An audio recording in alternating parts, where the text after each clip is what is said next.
ಬೀದರ್ ಬೆಳಕೇರ ಬೆಟ್ಟದಲ್ಲಿ ಶ್ರೀ ಜಗದ್ಗುರು ರೇವಣಸಿದ್ದೇಶ್ವರ ಜಾತ್ರಾ ಮಹೋತ್ಸವ. ಬೀದರ್ ಜಿಲ್ಲೆ ಚಿಟಗುಪ್ಪ ತಾಲೂಕಿನ ಬೆಳಕೇರ ಬೆಟ್ಟದಲ್ಲಿ ಶ್ರೀ ರೇಣುಕಾಚಾರ್ಯರ ಜಯಂತಿ ಯುಗಮಾನೋತ್ಸವ ನಿಮಿತ್ತ ರೇವಣಸಿದ್ದೇಶ್ವರ ಮೂರ್ತಿಗೆ ರುದ್ರಾಭಿಷೇಕ, ನಂದಿ ಬಸವೇಶ್ವರ ದೇವಸ್ಥಾನದಿಂದ ಮುತ್ತೈದರಿಂದ ಕಳಸ ಹಾಗೂ ಪಲ್ಲಕ್ಕಿ ಮೆರವಣಿಗೆ ನಡೆಯಿತು. ದಿನಾಲು ಸಾಯಂಕಾಲ ಪುರಾಣ ಪ್ರವಚನ ಕಾರ್ಯಕ್ರಮ ನಡೆಯಿತು. ತವರಿನ ಉಡುಗೊರೆ ಬೆಳಕೇರ ಗ್ರಾಮದ ಅಕ್ಕ ತಂಗಿಯರಿಗೆ ತವರಿನಲ್ಲಿ ಉಡಿ ತುಂಬಿ ಕಾರ್ಯಕ್ರಮ ನಡೆಯಿತು. ಶ್ರೀ ಜಗದ್ಗುರು ರೇವಣಸಿದ್ದೇಶ್ವರ ಭವ್ಯ ಪಲ್ಲಕ್ಕಿ ಉತ್ಸವ ಹಾಗೂ ರಥೋತ್ಸವ ಕಾರ್ಯಕ್ರಮ ನಡೆಯಿತು. ಈ ಕಾರ್ಯಕ್ರಮದಲ್ಲಿ ಮದುವೆಯಾಗಿ ಹೋದ ಎಲ್ಲಾ ಹೆಣ್ಣು ಮಕ್ಕಳು ತವರಿಗೆ ಬಂದು ಉಡಿ ತುಂಬುವ ಕಾರ್ಯಕ್ರಮದಲ್ಲಿ ಭಾಗಿಯಾಗಿದ್ದು ವಿಶೇಷವಾಗಿತ್ತು. ಈ ಕಾರ್ಯಕ್ರಮದಲ್ಲಿ ರಾಜಕೀಯ ಗಣ್ಯ ವ್ಯಕ್ತಿಗಳು ಹಾಗೂ ಸಾಧು ಸಂತರು, ಸುತ್ತಮುತ್ತಲಿನ ವಿವಿಧ ಗ್ರಾಮಸ್ಥರು ಭಾಗಿಯಾಗಿದ್ದರು. ವರದಿ ಶ್ರೀಮಂತರಾವ್ ಇಂಚೂರಿ, ನ್ಯೂಸ್ 25 ಬೀದರ್. ಮಾಡಿರ್ಬೇಕು ಅಂತವ್ರ ಗರ್ಭದೊಳಗೆ ಹುಟ್ಟಿ ಬರ್ತಾನೆ ಶಿವ. ಕೊನೆಗೆ ಏನ್ ಮಾಡ್ತಾನ, ಇವರಿಗೆಲ್ಲ ಮಕ್ಕಳದಾವೆ. 7 ಮಕ್ಕಳು ಜನ್ಮ ಕೊಟ್ಟು 60 ವರ್ಷ ಮುಪ್ಪು ಆವರಿಸಿದಾಗ, ಮುಪ್ಪಾದ ವಯಸ್ಸು ಆವರಿಸಿದಾಗ ತಾಯಿಗೆ ಪರಮಾತ್ಮನ ಸಂಕಲ್ಪ ಆಗ್ತದೆ. ಸುಕಲಾದೇವಿಗೆ 60 ವರ್ಷಕ್ಕೆ ಗಂಡು ಮಗು ಕೊಡ್ಬೇಕನ್ನುವಂತ ಸಂಕಲ್ಪ ಮಾಡ್ತಾನೆ ಕೈಲಾಸನಾಥ ಪರಮಾತ್ಮ. ಎಷ್ಟು ಮಜಾದಲ್ಲ. 40 ವರ್ಷ ಆಯ್ತದ ಮುಂದೆ ಮಕ್ಕಳು ಹುಟ್ಟುವುದಿಲ್ಲ.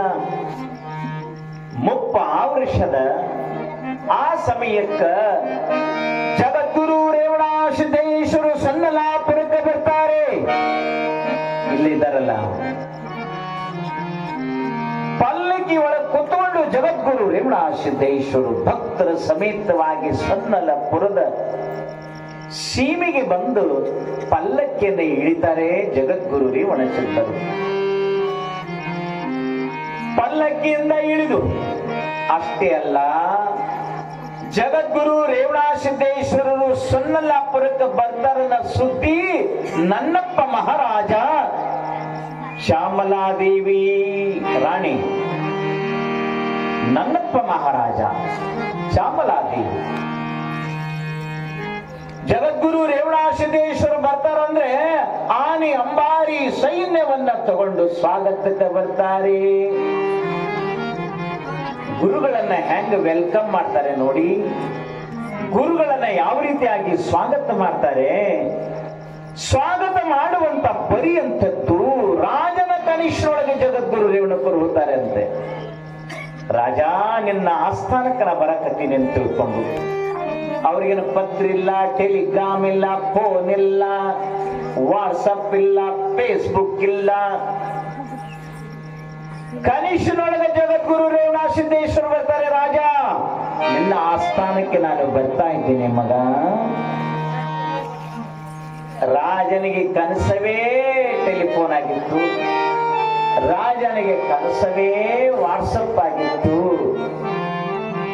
ತನ್ನ ರಾಜ್ಯ ಸಮೇತವಾಗಿ ಬಂದು ರಾಜ ನನ್ನಪ್ಪ ಮಹಾರಾಜ ಶ್ಯಾಮಲಾದೇವಿ ಪಾದಕ್ಕೆ ನಮಸ್ಕಾರ ಮಾಡ್ತಾರೆ ಜಗದ್ಗುರು ರೇಣುಕರನ್ನ. ಭಗವಂತ, ಸೊನ್ನಲಾಪುರಕ್ಕೆ ತಾವು ದಯಮಾಡಿಸಿದ್ದೀರಲ್ಲಪ್ಪ. ಈ ಪರಮ ಪವಿತ್ರವಾಗಿರ್ತಕ್ಕಂಥ ಸೊನ್ನಲಾಪುರದ ಭೂಮಿ ಪಾವನೈತು ಗುರುದೈವ. ರಾಣಿ ಶ್ಯಾಮಲಾದೇವಿ ಗುರುಗಳ ಪಾದವನ್ನ ತೊಳೆದು ಅವಳಿಗೆಯನ್ನ ಹಾಕಿ ಅರಮನೆಗೆ ಬರಬೇಕು ಗುರುನಾಥ. ನೋಡು ಎಷ್ಟು ಚಂದ ಹೇಳ್ತಾಳಕ್ಕೆ. ಪ್ರಭು, ಅರಮನೆಗೆ ತಮ್ಮ ಪಾದ ಸ್ಪರ್ಶವಾಗಬೇಕು. ರೇವಣ ಸಿದ್ಧನ ನಾಮದ ಮಹಿಮೆಯ ಏನೆಂದು ಹಾಡಲಿ ನಾಮೂಢನು. ರೇವಣ ಸಿದ್ದೇಶ ನಮೋ ನಮೋ, ರೇವಣ ಸಿದ್ದೇಶ ನಮೋ ನಮೋ, ರೇವಣ ಸಿದ್ದೇಶ ನಮೋ ನಮೋ, ರೇವಣ ಸಿದ್ದೇಶ ನಮೋ ನಮೋ. ರೇವಣ ಸಿದ್ಧನ ನಾಮದ ಮಹಿಮೆಯ ಏನೆಂದು ಹಾಡಲಿ ನಾಮೂಢನು.